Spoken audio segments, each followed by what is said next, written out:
Welcome to Founders Future, a podcast powered by Closers.io, where we dive into the journeys of innovative entrepreneurs and explore the road ahead for them and their companies. I'm your host, Amar Elm, and in each episode, we uncover the stories behind impactful ventures, the challenges faced along the way, and the strategies driving their future growth. Today, we are absolutely thrilled to be joined by Angelo Austin, the founder and CEO of Austin Media Group, a full-service marketing and branding agency helping businesses and entrepreneurs amplify their presence through strategic branding, visual storytelling, and innovative media solutions. With a dynamic background in photography, film, marketing, and media production, Angelo brings a unique, creative meets strategy approach to building modern brands. Angelo, welcome to Founders Future. Thank you, man. I love that intro. I feel like that. I need to take that intro like everywhere with me. I love that. I am excited to dive in. I always like to start from the beginning. So take us on a little trip down memory lane to before you started Austin Media Group.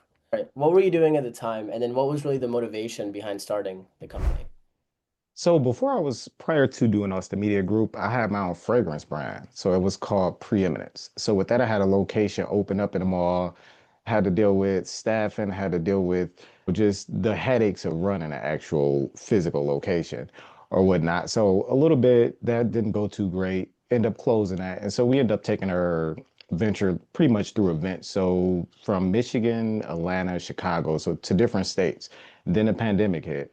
And prior to that, I did go to Paris to really own my craft in fragrance making. But once the pandemic hit, that's when I had to really start relying like 100% on digital. So during that time, I ended up taking a Facebook marketing course. So I really learned how to run ads and really like actually do it the right way. So about a month after learning how to launch the ads, I think I did like about 10,000 that month. And Nice. then I kept going a little after that. Then my highest month online was about 40,000. So after that, I started really seeing, okay, you can really acquire customers really no matter what space you are in digitally.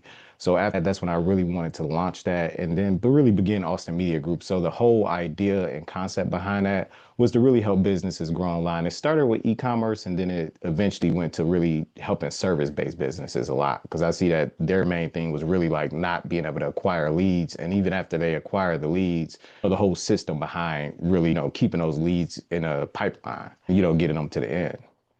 100%. Yeah, thank you so much for breaking that down. So I love that you had your own brands before and you used the skills that you learned over time to be able to acquire customers online, and then you pivoted to the service-based businesses. So let's fast forward to give the listeners more context into Austin Media Group. Who would you say is your ideal customer now? So it sounds like it's service-based businesses. I would love if you could get a little bit more specific if you can. And then from there, we could dive into the different offers and services that you provide. So the ideal client, it would be a company that's more than 10 to 12 employees with more than that. That's, like I said, service-based. So that could be construction, that could be law, that could be somewhere in the healthcare field or something like that. But that's pretty much the range. And then $1 million or more in revenue. So pretty strict when it comes to, okay, these are the ideal clients that we're looking for when we're actually out targeting. Yeah, powerful. And this is a great concept. It's important for people to be niche down, especially in the Yeah. world of online advertising, Meta ads, Google ads. It's hard to scale that or scale an ad campaign if you're not niche down, and to really bring your CAC as low, your cost to acquire a customer as low as you possibly can. It sounds like it's more local service-based businesses. Is that fair to say? Yeah, that's fair to say. We're really starting to branch out and more so do go more abroad because before then it was mainly a lot through a lot of events. So I'm connected to a lot of organizations here and even sit on the board of one of them, the National Entrepreneur Association. So I get to meet and really talk to a lot of entrepreneurs and actually do things with them. So it was local, but now it's more so expanded to where we actually are going different routes outside of our own city, Got it. state. Yep. Yeah, for sure. Let's dive into the different offers and services. Let's say you have one of these ideal customers in front of you. What does it actually look like to work with Austin Media Group? Now, when you say what does it look like to work with us, can you break that down a little bit more for me, Price? Yeah, more so break down the different offers and services, what a typical client engagement looks like, and then I'll clarify if I have any questions around that. Okay, got you. So to work with us, you would have to have pretty much a pain point of being able to scale beyond where you're at. And that could be due to a lack of workload, because even if you have 10 to 25 employees, that can still put a strain on you if you're trying to scale. So if they were looking to get automated systems in place, that would be an ideal for us. Now, another thing too is someone who can actually have a vision of where they're going to scale to. So that's another thing that I actually look at when working with a client, because one thing you can see, some companies can get comfortable where they're at and not get modernized, rather not be open to being modernized, I'm sorry, as Mhm. far as even a new tech that can be implemented to really scale that business. So that's another thing, because I see, especially in this service-based industry, you get a lot of websites, companies that's not modern digitally. They might be doing business well outside of where they're at, but from a digital standpoint, it's not like modern as it could be, especially now with AI and everything. You have to implement that stuff. 100%. Yeah, thank you for breaking that down. And I completely agree. I have a couple of buddies of mine that own trades businesses in the city that I live in, three in particular. They all do like over multiple seven figures a year. And a lot of their competitors are just way behind the curveball when it comes to what we're talking about. So walk me through the specific services. It sounds like a lot of it is redesigning their brand online, digitally speaking, and then also marketing services. Can you touch upon what that looks like and some of the automations that you implement? Walk me through that. Yep. So one thing that I learned, because I recently took Dale Carnegie sales training. So one of the biggest things I learned in there too is to always tell the client their outcome. So even if you're doing web design, that web design should be still geared towards getting more leads. So that can be with moving around placements of different things to make sure it's not too far below the fold. So ideally, our core thing is always to bring you more leads. So that can be through website design, that could be through SEO, getting you into the rankings of Google. But one of the core services is automation, because once you get those leads, you have to be able to turn those into long-time customers. That's why our motto is we help you find ideal clients and turn them into lifetime customers. Because once you got those customers, you have to keep them, whether they haven't converted yet, or just keep them at top of the mind to come back to you even after you've done business with them, so you could still be their first choice. So that's our main thing, is always being able to put you in front of your right customers and make sure that they keep coming back and that you're feeding them like that. Yeah, I like that your focus is on outcomes as opposed to Yeah. the actual services because nobody cares what the services are as long as you're delivering me the outcome that I want, which is more customers, more revenue, more profit at the end of the day. Walk me through what does a typical client engagement look like? Or when you're working with somebody, is it typically, 3 to 6 months, 6 to 12 months, or is it maybe a monthly retainer? What does that look like? Usually I like to do the monthly retainer, Got it. only just for the simple fact you had that gives a level of comfortability to the business itself. But you will notice even after doing that for a while, they still will typically want to go longer than that. But one thing I'm finding too, especially in within this marketing sphere, and I haven't actually got to what is those called? I'm sorry, this on the tip of my tongue, but the P's. So like when it comes to the government contracts or whatever. That's really one of the aims to get there, to actually fulfilling those government contracts. But one thing I see when you do yearly, far as monthly retainers on things like that, yearlies are actually like, I'm not going to say less work. Those are almost better than when you actually get a contract where you're month to month, because you can get a little bit more scope creep in that month to month. Just to put that out there. But yeah, Yeah. just in general, we do the month to month. Okay, cool. Let's shift a little bit to the back end of the business. When it comes to acquiring leads for your company or for your agency, what does that currently look like? What does your lead gen process look like?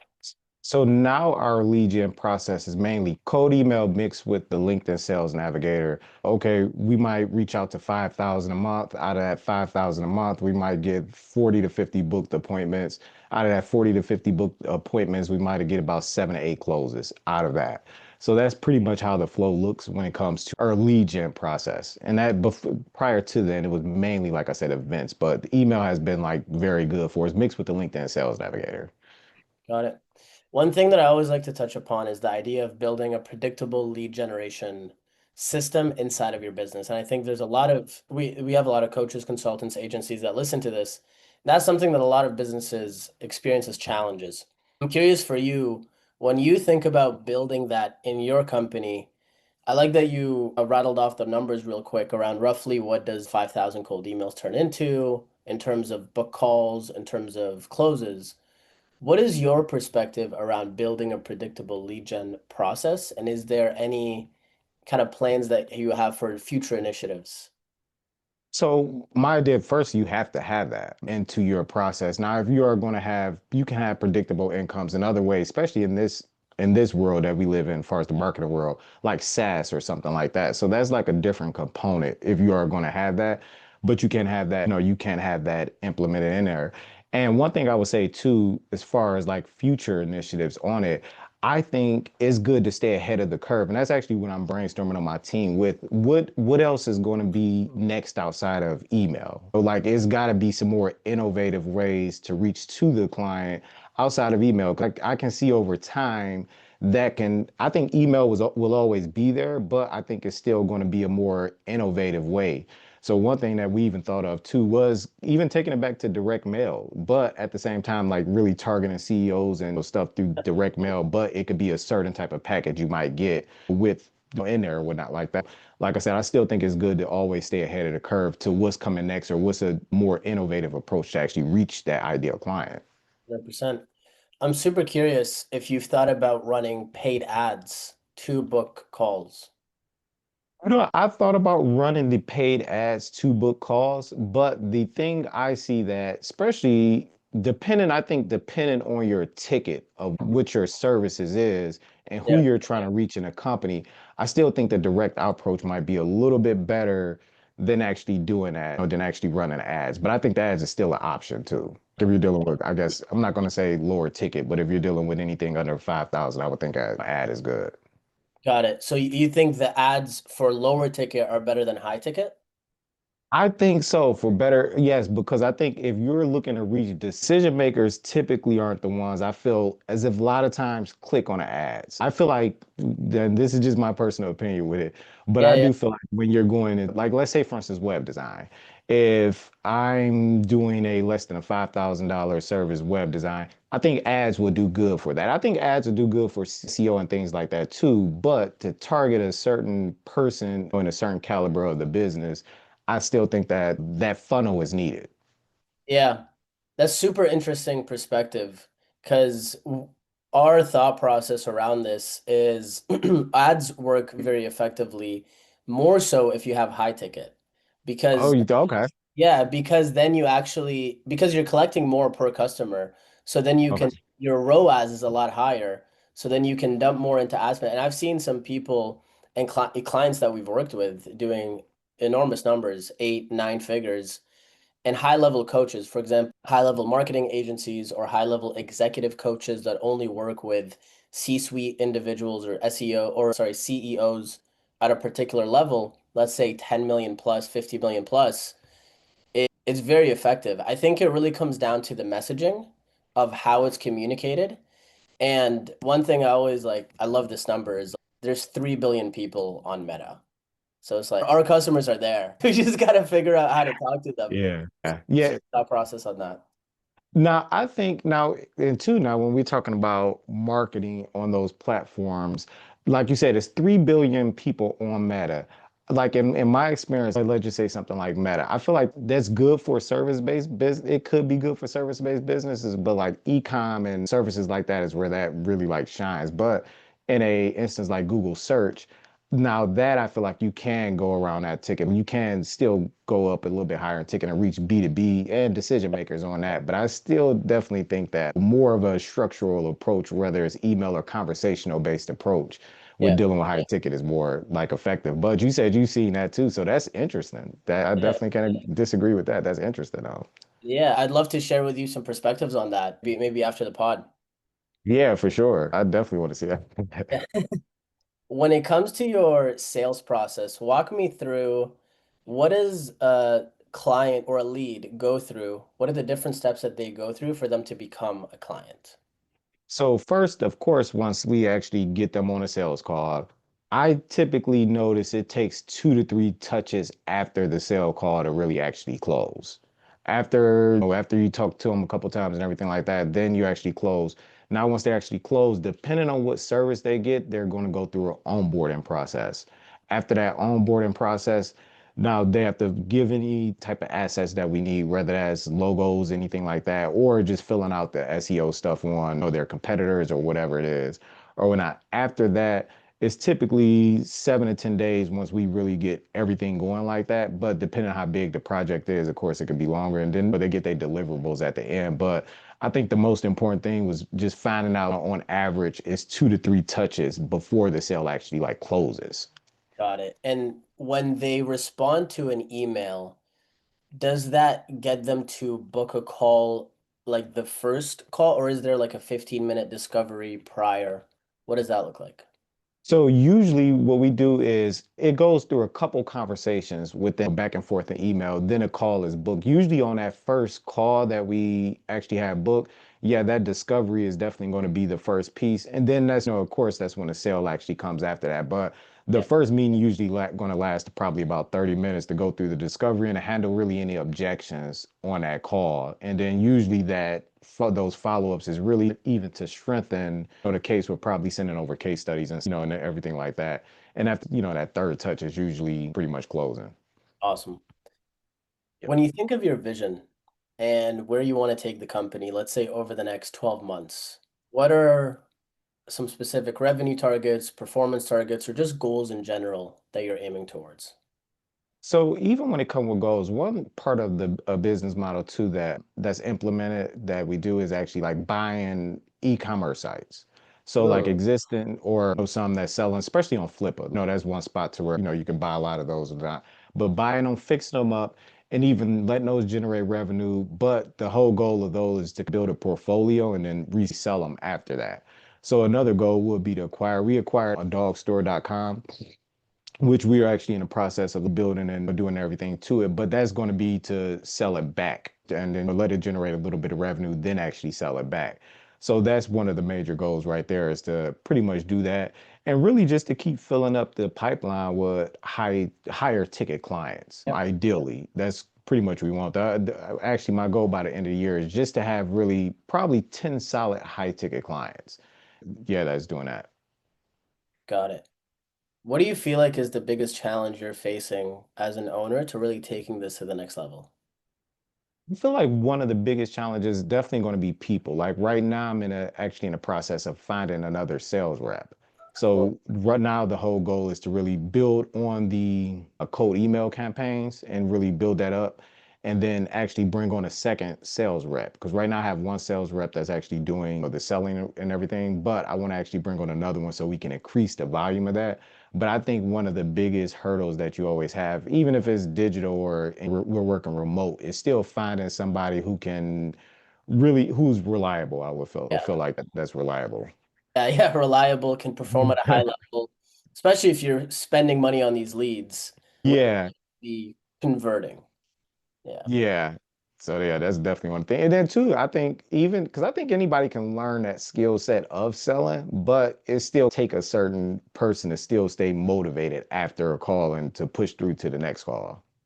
100%. Yeah, that ramp up and having the proper systems in place, like the end of day report, the way that you're running the daily meetings, it's so critical because of any role in an organization, I feel like sales people are probably the most emotional.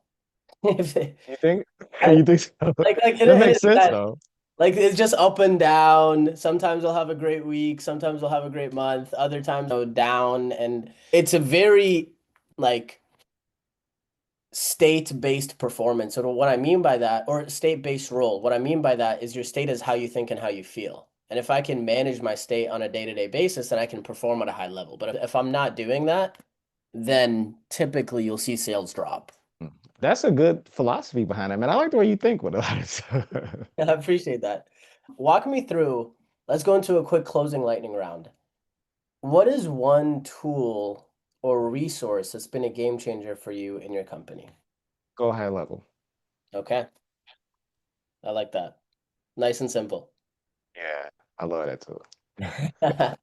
What is the best piece of advice you've received, heard, or read around scaling your company?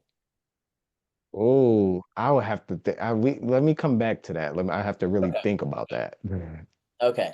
So let me ask you, what's one thing that you could tell new entrepreneurs that are starting off in 2025 that are looking to start some sort of agency where they offer online services that you think would really help them build the right foundation and get clients ASAP? I would say build your business model first. Mm, So the business model, how you're going to generate revenue, get really keen on who you're going to be targeting. And like we were talking earlier, niche down to who you're going to be talking to. Because one of the best things that someone told me with marketing is when someone sees your campaign or ad or whatever, they should feel like you're talking to them. That's mm, how you know that you actually targeted the right person. That's how you know you got the right message out. And that person is going to more than likely take action because they feel like that message was meant for them.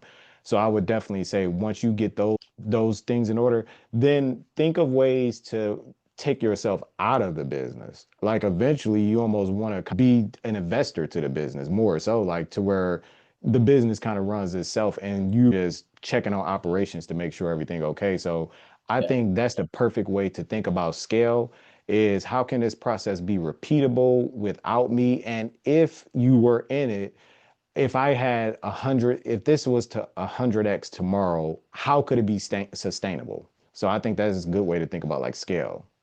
yeah. I love that. I love that a lot. That reminds me of one of my favorite books called The E-Myth, Oh, I Revisited. love that book. Yeah. Yeah. No, if you haven't read that, definitely check it out. Going back to the scaling question, what is, did you come up with something in terms of what is the best piece of advice you've received, heard, or read? No, I still haven't, but I will give one of my quotes. I think business is nothing more than a whole bunch of systems that's one machine. So make sure that your business is scalable, so it can have a lot of output, Yeah. have some consistent output. Yeah. And honestly, I think the advice you gave to new entrepreneurs is tremendous when it comes to scalability. I like what you said around looking at, and I'm putting my own words to this, stepping back and looking at your business as if it's a separate entity and it's a separate machine, not a part of you, but something that you're above, you're owning. And then let me see, okay, what are the different cogs in the wheel that need to get like fine-tuned, ironed out, et cetera, et cetera, et cetera.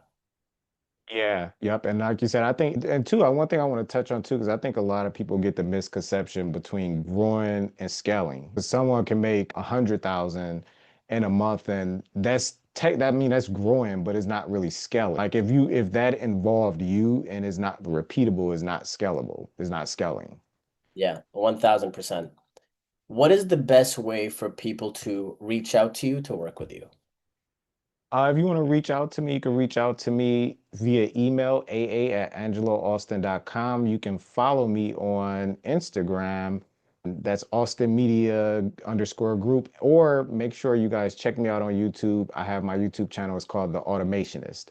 Because Mm, where I talk all about automating different processes of your business. And I even hop on there and teach you guys how to automate your inbox and even some LinkedIn tools I'm going to be doing too on how to automate your outreach on LinkedIn too. awesome. Yeah, I will definitely be checking that out.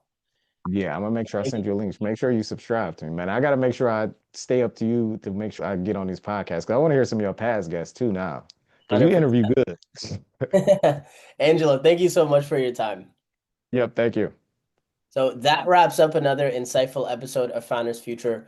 To our listeners, if you're inspired by today's conversation, don't forget to check out Angelo Austin. He gave you his email. Go follow Austin Media underscore group on Instagram. Check him out on YouTube, The Automationist.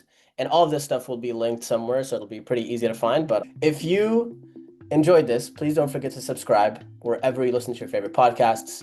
And if you are a business owner and you're looking to scale your business and really enhance your sales and marketing efforts, visit closers.io to discover how we can support your growth journey. Until then, keep on climbing.